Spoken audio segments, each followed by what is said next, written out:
আসসালামু আলাইকুম। প্রিয় দর্শক ও শ্রোতা মণ্ডলী, আসসালামু আলাইকুম।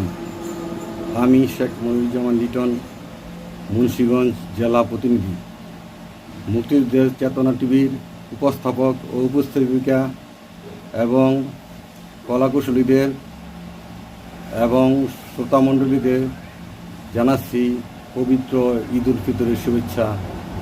ঈদ মোবারক। 1 মাস সিয়াম সাধনার পর আমাদের মাঝে আবারও ফিরে এলো পবিত্র ঈদ উল ফিতর।